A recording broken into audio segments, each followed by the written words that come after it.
Exercise numerical number 17 we shall discuss now.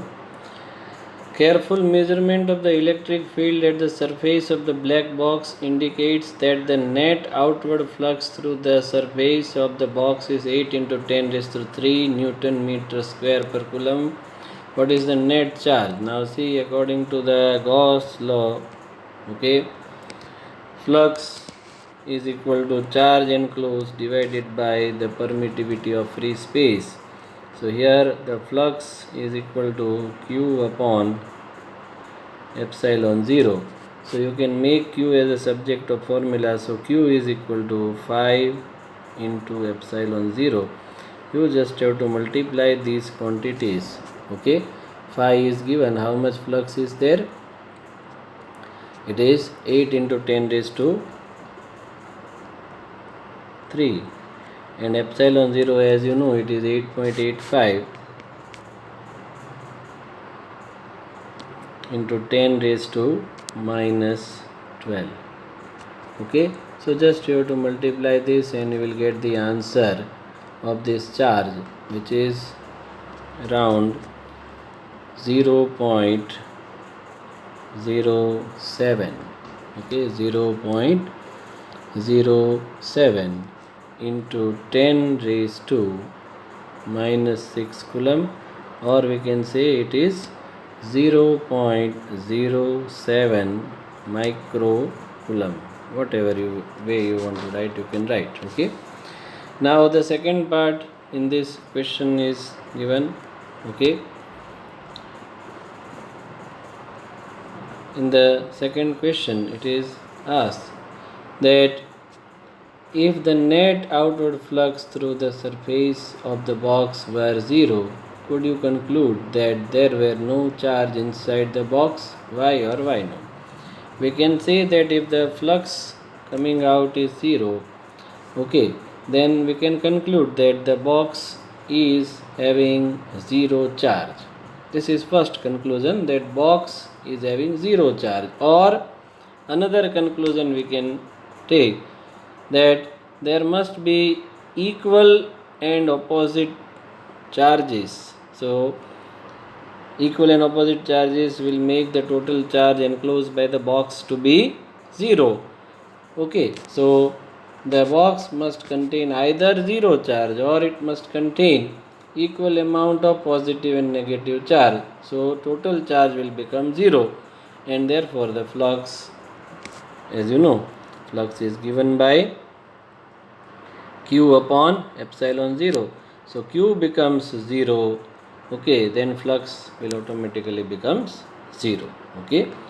Now this 18th sum, a point charge of plus 10 microcoulomb is at distance 5 centimeter directly above the center of the square of side 10 centimeter as shown in this figure.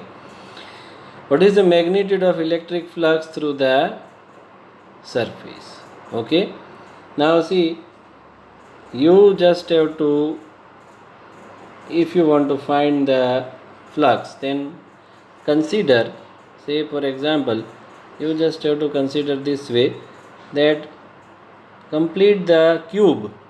Complete the cube first of all. You just have to complete the cube by using this surface. So I am trying to complete this cube. This way you can complete the cube. So now what will happen? This charge which is there is enclosed by a cuboidal Gaussian surface. Cuboidal, or rather cubical. Cuboidal to no kahi shaka, it is cubical Gaussian surface. And as you know that this charge is of how much amount? 10 microcoulomb. Now as you know that flux is equal to charge upon epsilon 0.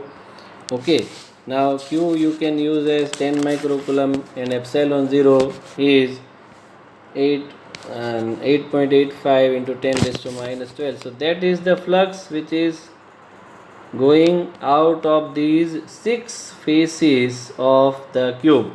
So the one face, any one face, this downward you can take or you can take upward, whatever.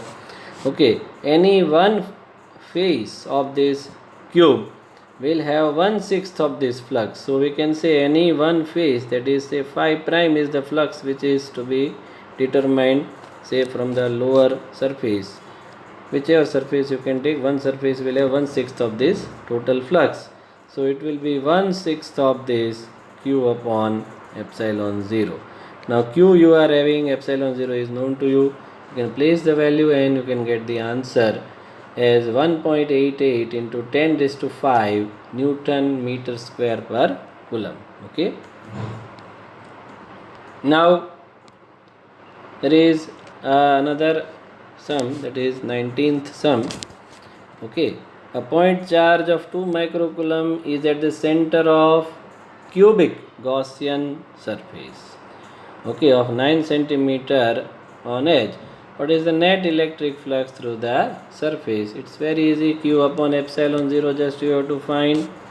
Okay, so total flux we want to find. Here we do not want to find the flux through one surface. Okay, try to understand the difference between these two numericals.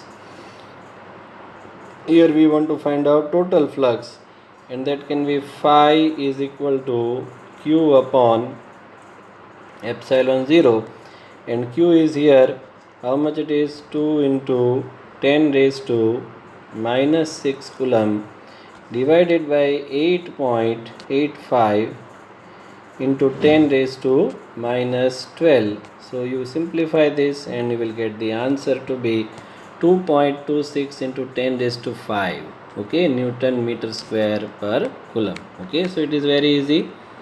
Then we have this 20th sum. Okay, a point charge causes an electric flux of minus 1 into 10 to the power 3 Newton meter square per coulomb to pass through a spherical Gaussian surface of 10 centimeter radius centered on the charge. If the radius of the Gaussian surface were doubled, how much flux would pass through the surface? What is the value of the point charge? Okay, so first of all we have the formula of flux. Okay, flux is given by phi is equal to q upon epsilon 0. Okay, and as we know, the electric flux passing through any surface is independent of the radius of Gaussian surface. So if the radius of the Gaussian surface were doubled, the electric flux linked with the surface remains the same, that is q upon epsilon 0.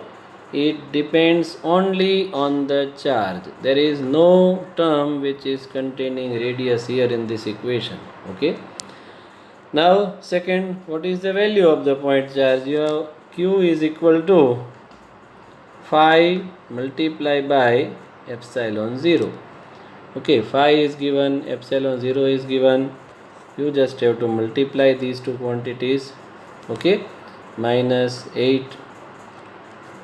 Sorry, phi is how much? Phi is minus 1 into 10 raised to 3, and the epsilon 0 is 8.85 into 10 raised to minus 12. So just you have to multiply. So it becomes 8.85 with negative sign into 10 raised to minus 9 coulomb. That will be the value of charge with negative sign, or we can say it will be a negative charge. Okay. Now we shall discuss the question number 21. Okay, question number 21 is here. A conducting sphere of radius 10 centimeters. So you just write down all this. Radius is 10 centimeters, so 10 into 10 raised to minus 2 meter, has an unknown charge. If the electric field 20 centimeter from the center, so the distance where the electric field is found, okay, so that distance r is how much? Distance at which the electric field is found is 20 into 10 raised to minus 2 meters. So that is the distance at which the electric field is found. Okay, and that electric field E is 1.5 into 10 raised to 3 Newton per Coulomb. Okay, it points radially outward, so it must be positive charge. Outward field is always a positive charge. What is the net charge on the sphere? Now you want to find out net charge. It's very easy. E is equal to kq upon r square. Okay, just you have to write the value and you can get the answer. Okay, electric field is given by E is equal to kq upon r square. So you can find the value of the charge q.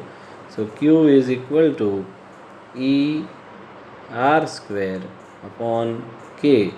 Now electric field is known to us, given to us. Okay, electric field is 1.5 10 raised to 1.5 into 10 raised to 3 Newton per Coulomb.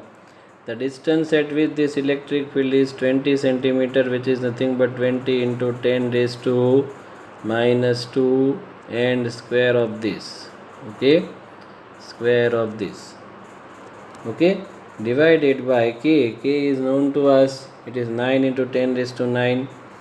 Okay, so simplifying this, we will get the answer of q, that is 6.67.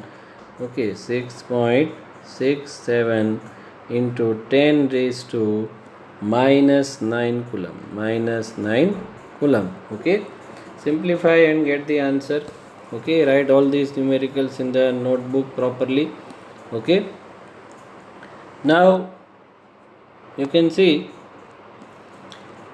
the question number 22. Okay, a uniformly charged conducting sphere of 2.4 meter diameter has surface charge density. This is surface charge density which is given to us, that is denoted by sigma.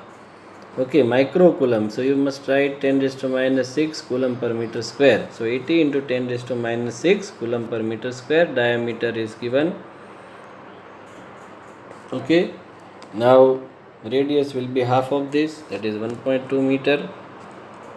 Find the charge on the sphere. We want to find out the charge on the sphere. Now it's too easy. Again, simplifying it very easily you can do. Okay, see, the surface charge density is defined as sigma. Sigma is equal to charge upon area. Charge upon area. Now charge we want to calculate. Okay, so q is equal to surface charge density sigma multiplied by area. Now this is a spherical surface, so area will be 4 pi r square. Therefore this will be sigma multiplied by 4 pi r square. Okay, all the values are known to you, given to us. Sigma is how much? 80 micro Coulomb. So micro means 10 raised to minus 6. Okay, 80 micro Coulomb per meter square. So it is multiplied by 10 raised to minus 6. Multiply by 4, multiply by 3.14 and square of distance, rather square of radius. Now diameter is 2.4 meter. So here radius will be half of 2.4. Half of 2.4 is 1.2 and square of it. If you simplify, you will get the answer of charge, that is 1.4 into 10 raised to minus 3 Coulomb. Okay, it will be 1.4 into 10 raised to minus 3 Coulomb. Okay, thank you very much. Write all these numericals 2-3 times, calculate in your fair book. Okay, and be ready for the test.